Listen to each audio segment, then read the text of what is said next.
casamento só valia depois do sexo? Se hoje casamento é escolha, acordo afetivo ou no máximo um drama familiar complicado, é porque você nunca viveu numa época em que casamento só passava a existir de verdade depois que alguém comprovasse que o sexo aconteceu. Durante séculos, dizer sim no altar não significava absolutamente nada se aquele sim não fosse confirmado na cama. Porque casamento não era sobre amor, convivência ou compatibilidade, era sobre herdeiro, continuidade da família e do sobrenome. E sem um herdeiro, então, o casamento era só um papel bonito com selo. E aqui já começa o desconforto. Para a maioria das mulheres da história medieval e até moderna, o momento mais importante do casamento não era a cerimônia, nem o vestido, que até a era vitoriana não era a moda ser branco, e nem a bênção do padre, era a consumação.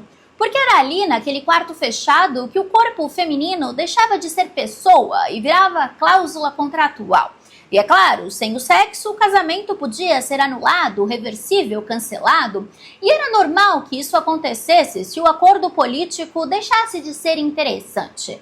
Oi, coroados e curiosos, eu sou a Steph e no Expresso Histórico de hoje a gente vai entender rapidinho porque durante séculos a cama foi mais importante que o altar e porque isso quase sempre jogava contra as mulheres.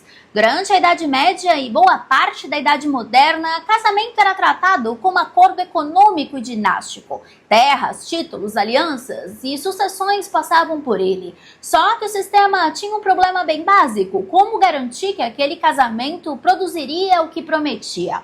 A resposta era simples, invasiva e brutalmente prática. Não bastava casar, era preciso transar. E em muitos casos isso precisava ser comprovado. A famosa consumatio matrimoni não era detalhe moral, era conceito jurídico. Sem sexo, o casamento não se completava. E se não se completava, podia ser desfeito. Isso significava que uma mulher podia passar por uma cerimônia pública, ser chamada de esposa, viver numa corte e ainda assim estar tecnicamente em situação provisória, porque tudo dependia do que aconteceria no quarto. E quando algo dava errado, isso não virava assunto íntimo, virava fofoca e pior, virava processo.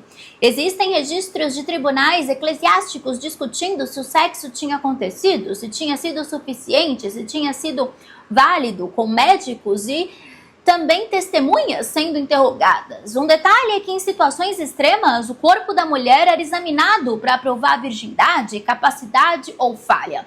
Não porque alguém estivesse preocupado com ela, mas porque o sistema precisava decidir se aquele contrato continuava ou não.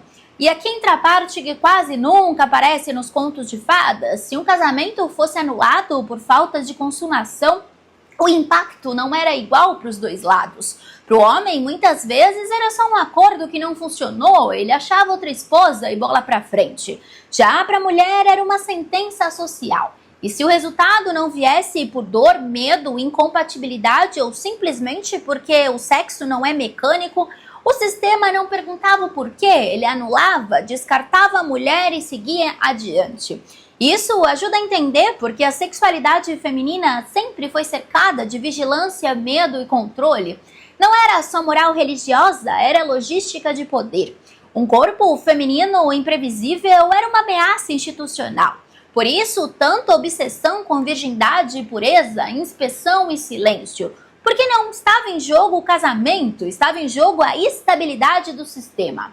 Quando você olha para isso sem romantizar, muita coisa se encaixa. O casamento como prisão, a noite de núpcias como prova, o sexo como obrigação política. Não é exagero dizer que durante séculos o destino de mulheres inteiras foi decidido com base no que aconteceu ou deixou de acontecer entre quatro paredes. Sem plateia, sem defesa e sem direito de recusa. E é exatamente por isso que esse tema importa, porque ele não ficou no passado como curiosidade estranha. Ele moldou leis, costumes, expectativas e o jeito como o corpo feminino foi tratado por gerações. O sexo nunca foi só sexo, ele sempre foi ferramenta de poder. E aqui só foi então o café de terça-feira. O prato principal vem todos os dias às 8 horas da noite nos nossos vídeos longos. Um beijo, até o próximo Expresso Histórico às terças-feiras e até amanhã para o próximo Steph Flix.